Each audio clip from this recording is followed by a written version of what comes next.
जय हिंद बच्चों, कैसे हैं आप लोग। मैं उम्मीद करता हूं कि आप सभी अच्छे स्वस्थ और मस्त होंगे। तो चलिए हम लोग जो है मैथ्स के कुछ महत्वपूर्ण प्रश्नों पर प्रकाश डालते हैं। उसी क्रम में इस महत्वपूर्ण प्रश्न को देखते हैं। एक नल किसी हौज को 10 मिनट में भरता है जबकि दूसरा नल उसे 12 मिनट में खाली करता है। यदि खाली हौज में दोनों नलों को बारी बारी से एक एक मिनट के लिए खोला जाए तो हौज कितने मिनट में भरेगा। अब यहाँ पर ध्यान दीजिएगा, हम लोग मान लेते हैं एक नल ए है जो किसी हौज को 10 मिनट में भरता है जबकि बी जो है उसे 12 मिनट में क्या करता है, खाली करता है। ठीक है, अब ये जैसे आप लोगों का है कि एक घोगा जो है प्रत्येक मिनट में खंभे पर इतना मीटर चलता है, अगले मिनट में इतना मीटर चलता है, उसी टाइप का ये भी क्वेश्चन है।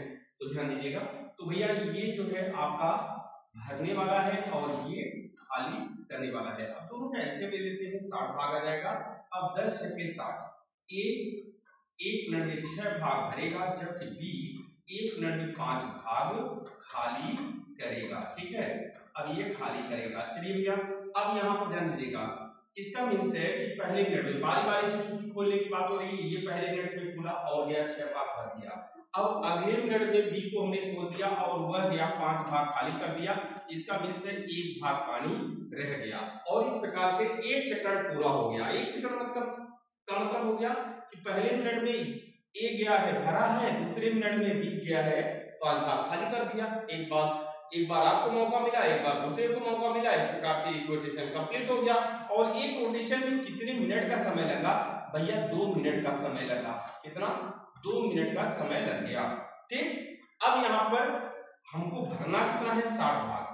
चालाक स्टूडेंट भैया मान लीजिए 54 भाग भरा जा चुका है, 54 चक्रण हो चुका है। ठीक है, 54 चक्रण पूरा होगा। एक चक्रण में 2 मिनट होता है तो 54 चक्रण में 54 दूना 108 मिनट।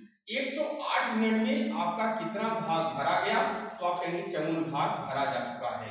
अभी बाकी कितना है, टोटल भाग कितना है, 60 भाग है ना, टोटल 60 भाग है। अब भैया 6 भाग बचा हुआ है। अगली बार किसका मौका मिलेगा, ए को मिलेगा, ए जाएगा, 6 भाग ही भरना है, 6 भाग भर दिया और इस प्रकार से हमारी टंकी भर गई। 1 मिनट और लग गया। इसका मीन्स है कि पूरी टंकी को भरने में कितना मिनट का समय लग गया, 109 मिनट का। यहाँ पर आपका ऑप्शन सी जो है वो बिल्कुल राइट आंसर हो जाता है। चलिए अगले क्वेश्चन को भी देख लेते हैं। नेक्स्ट क्वेश्चन क्या कह रहा है, क्वेश्चन नंबर 2। क्वेश्चन नंबर 2 यहाँ पर है, ये देखिए, 2 नल एक साथ किसी तालाब को 12 घंटे में भरते हैं। मान लीजिए एक ए है दूसरा बी है, दोनों एक साथ मिलकर के किसी तालाब को 12 घंटे में भरते हैं। अब यदि अकेले पहला मतलब ए 20 घंटे में उसे भरे तो बताइए कि दूसरा उसे कितने घंटे में भर देगा अकेले। ठीक है भैया, अब यहाँ पर एलसीएम लीजिए, एलसीएम दोनों का आ जाएगा 60। ए और बी मिलकर के 12 घंटे भरते हैं, 1 घंटे में कितना भरेंगे, तो 12 पंजे 60। ए प्लस बी 1 घंटे में कितना भरेंगे, तो आप कहेंगे 5 भाग भरेंगे। जबकि ए जो है 20 तिहाई 60 कितना भाग भरेगा, 3 भाग भरेगा। ठीक है, फिर भी अब ए और बी मिलकर के अगर 1 घंटे में 5 भाग भरते हैं, ए अकेला 1 घंटे में 3 भाग भरता है, तो बी अकेला 1 घंटे में कितना भरेगा, आप कहेंगे 2 भाग भरेगा। ठीक है, अब बी की कैपेसिटी आ गई, बी की क्षमता हमें मालूम हो गई भैया। अगर बी 1 घंटे में 2 भाग भरेगा तो उसको भरना कितना है, 60 भाग। 60 भाग करने में तो भैया यहाँ पर कितना हो जाएगा, 30 घंटे। कितना, 30 घंटे में भर लेगा। यहाँ पर आपका ऑप्शन ए जो है वह बिल्कुल करेक्ट ऑप्शन हो जाता है। क्लियर है आपको? मैं उम्मीद करता हूँ कि आप लोगों को समझ में आ गया होगा।